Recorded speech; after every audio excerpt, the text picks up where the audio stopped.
Olá, começamos agora mais um Direto da Redação. O convidado de hoje é o prefeito Bruno Covas, prefeito da cidade de São Paulo. Seja muito bem-vindo, prefeito. Obrigado. Prefeito, inicialmente eu gostaria de perguntar para o senhor sobre uma fala do atual presidente do PSDB, Bruno Araújo, que disse que as declarações e as atitudes do presidente Jair Bolsonaro chocam o mundo civilizado.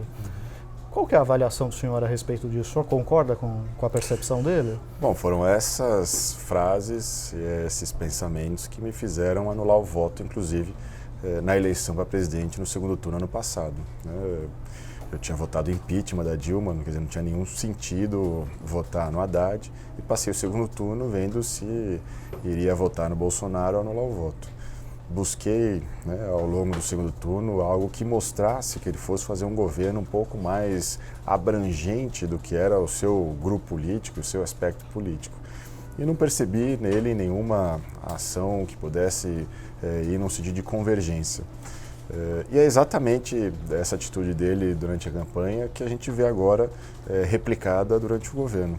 Ele fez um discurso de posse onde ele dizia que ia governar para todo mundo, que ia fazer um governo mais amplo, um governo para todos os brasileiros, mas tem focado no seu nicho, tem focado no seu grupo, inclusive mantendo esse tipo de declarações que vão desde o sarcasmo em relação ao sumiço do pai do presidente da OAB durante a ditadura militar, a demissão do diretor do Banco do Brasil, que fez campanha dirigida ao público LGBT, enfim, são ações e atitudes que, a meu ver, hoje o mundo discute como questões ultrapassadas, questões de um mundo que já ficou para trás e que não representam o pensamento, inclusive, na maioria progressista que nós temos aqui na cidade de São Paulo.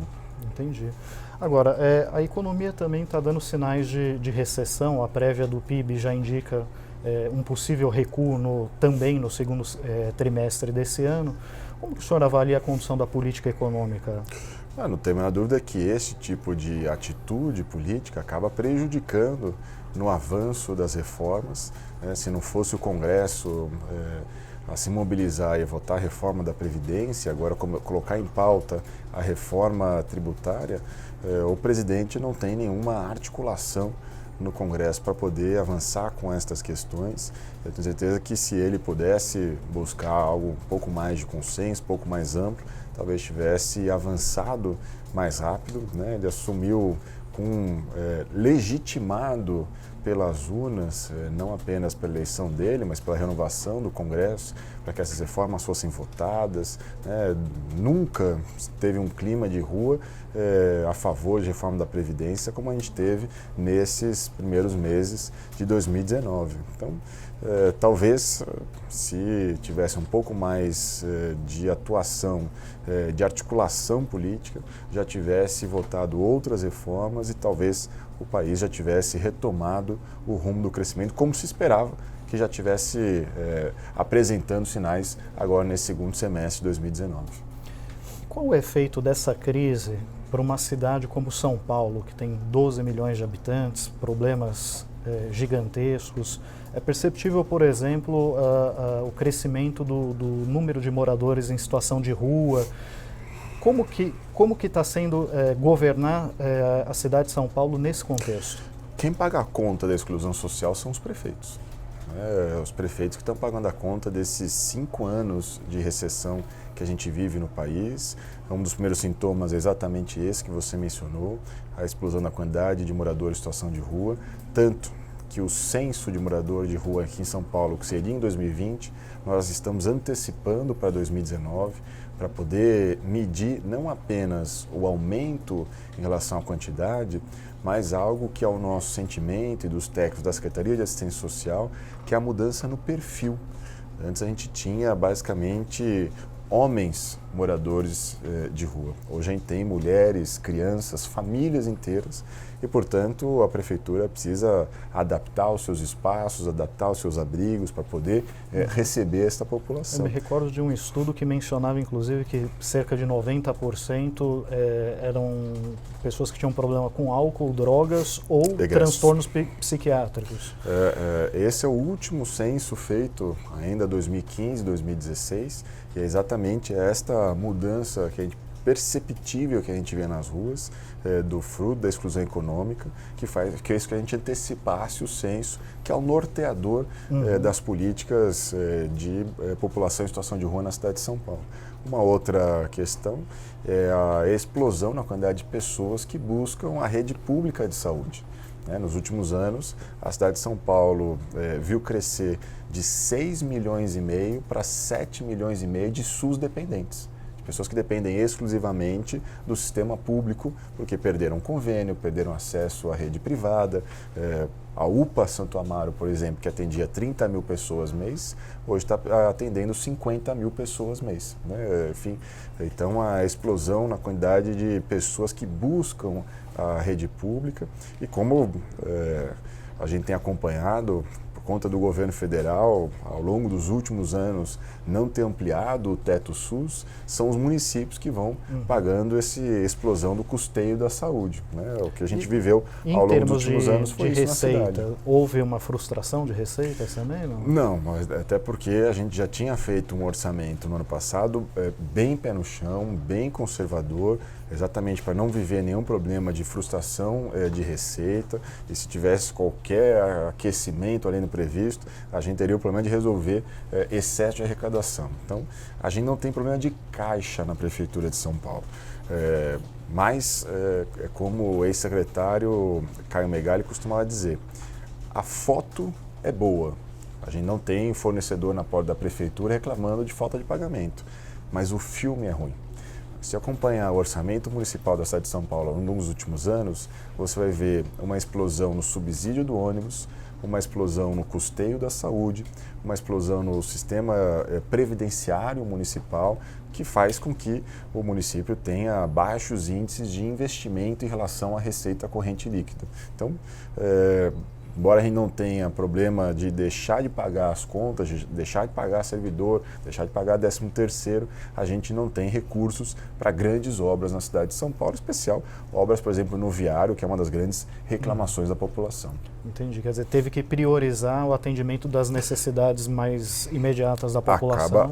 Acaba tendo que cortar investimento para poder garantir o custeio, para poder garantir medicamento nos postos municipais, para poder garantir investimento na área da educação, para poder garantir o ônibus, porque se a gente deixa de pagar o subsídio, isso significa que deixa de circular ônibus na cidade de São Paulo. Então, para poder garantir o serviço, a gente acabou tendo que cortar investimentos na cidade de São Paulo. Entendi.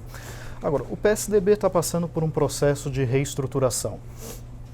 O senhor mesmo defende uma faxina ética no partido e, inclusive, com a expulsão do Aécio Neves. Além disso, o senhor acha que o PSDB deve retornar às suas raízes social-democratas? Eu entendo que a derrota do partido nas últimas eleições, e isso não se deu apenas por conta do desempenho do Geraldo Alckmin na eleição presidencial, isso se deu na redução das bancadas, se deu na redução da quantidade de governadores, se deve a dois grandes fatos. O primeiro deles é não ter sabido lidar com essas questões que envolviam membros do PSDB do ponto de vista de denúncias de corrupção, em especial no caso do hoje deputado Aécio Neves, que tem um áudio em que ele pede recurso. Não se trata de, ele é réu, ele foi condenado em primeira, segunda, terceira instância. Tem um áudio, até hoje não explicado, de solicitação de recursos para o presidente da JBS. Quer dizer, isso está lá. Não precisa aguardar a decisão judicial, porque essa questão já se tornou pública. A outra questão é que o partido não conseguiu explicitar o que é a sua visão de mundo. A população pensou, bom, para que eu vou votar no PSDB? O que eles querem fazer? Eles vão retomar a governar o país para fazer o quê? Né? Então, eu acho que o partido não foi claro em relação ao que pensa e é exatamente isso que precisa ficar claro. E acho que é exatamente esta a preocupação do Bruno Araújo, da Executiva Nacional que assumiu, poder deixar claro que o partido, né, defende a participação do mercado, defende a participação, a livre iniciativa. O nosso primeiro candidato a presidente, Mário Covas, de 89, fez um discurso defendendo o choque de capitalismo, mas ao mesmo tempo mantém os seus compromissos com as políticas sociais, na área da educação, na área da cultura, na área de direitos humanos, na área da habitação. Enfim, acho que essa é a linha que o PSDB precisa explicar, que é o que defende, que é explicar o que acredita. Muito ressaltado o discurso do antipetismo. Não tenha dúvida, né? Não tenha dúvida. E aí, antipetista por antipetista, o Bolsonaro é mais. Não né? tenha dúvida. Eu acho que esse sentimento de disputa, de desavença, de anti-isso, anti-aquilo, é algo que, né, o culpado não é o político A, o partido B, é um sentimento generalizado que se criou na sociedade e que não contribui para o debate, não contribui para o país, né, dividir o país não ajuda, não agrega, muito pelo contrário, acaba separando, acaba dificultando, acaba fazendo com que as pessoas pensem em um puxar o tapete do outro, e isso quem acaba sendo prejudicado é o próprio país.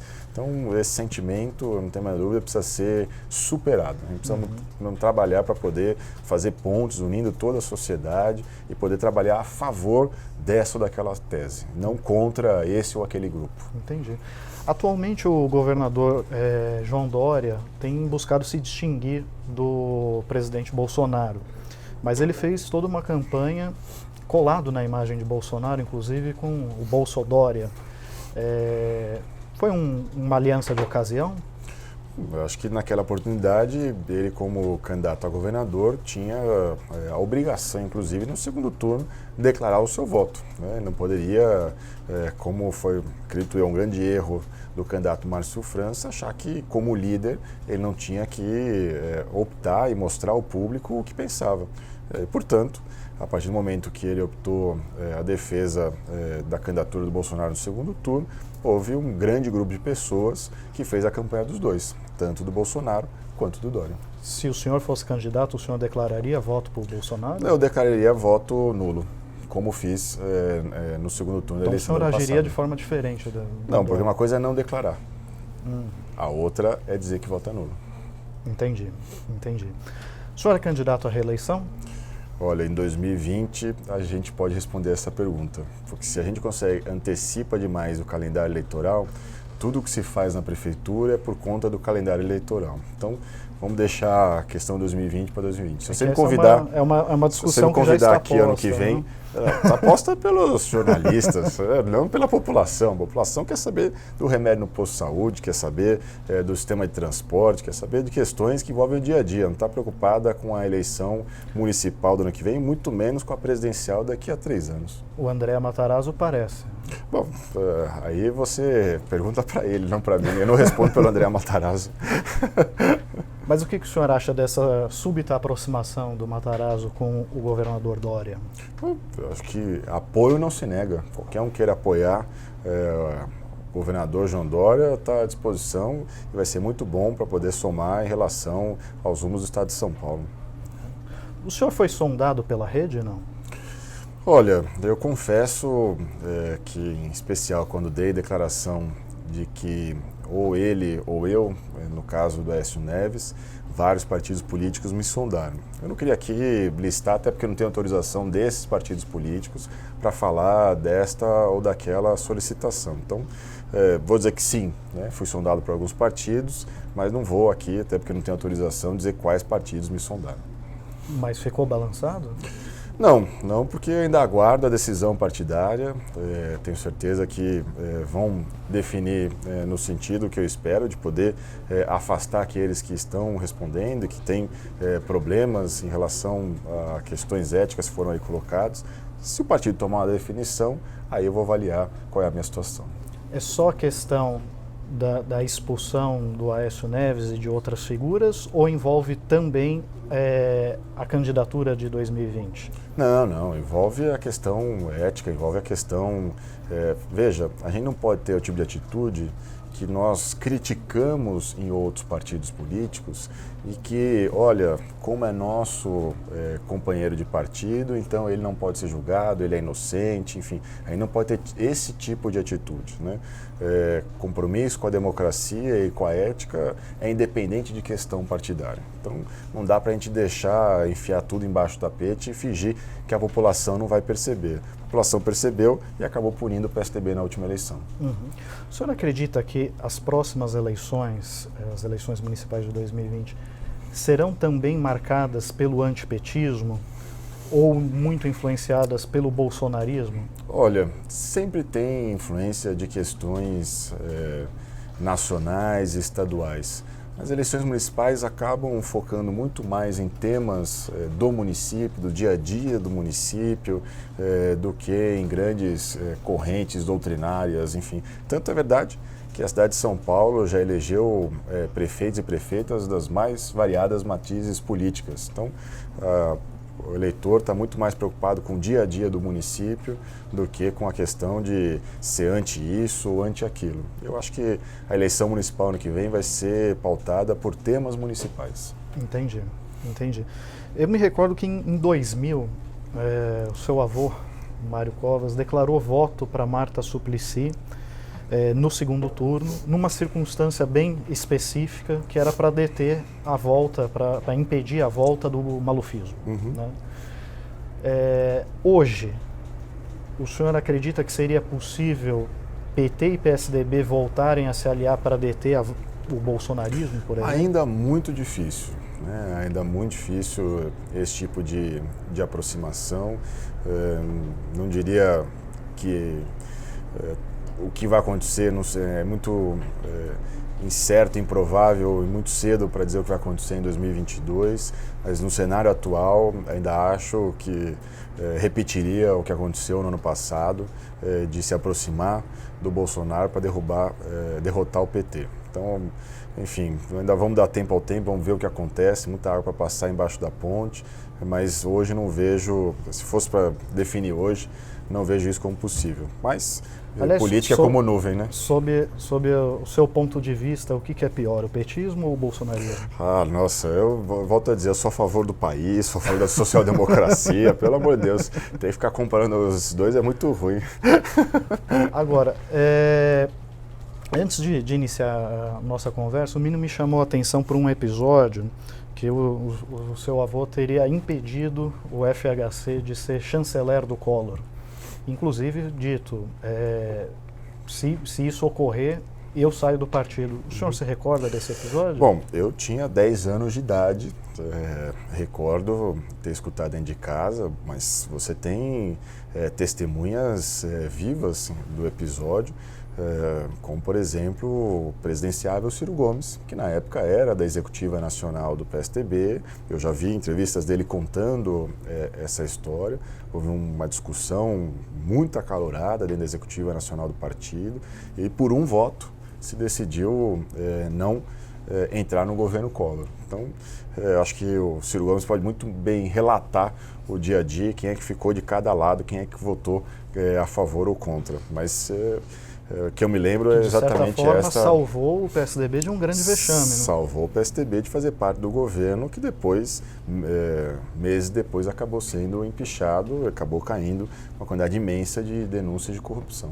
Essa é a mesma coragem que você quer encampar, puxando a discussão da expulsão do Aécio Neves e de outros implicados em corrupção? Eu acho que mais do que isso, né, próprio ouvir as pessoas. Quem sai na rua, quem ouve a população, percebe esse tipo de cobrança, né? O político não pode ficar numa redoma de vidro sem contato com as pessoas. E por onde eu passo é exatamente esse sentimento que a gente colhe, as pessoas indignadas porque o PSDB fica fingindo que, porque são seus colegas de partido, não tem nenhum problema. E a população acabou cobrando isso na última eleição. Para encerrar nossa conversa, qual você sente que foi a sua maior realização à frente da prefeitura e a maior dificuldade?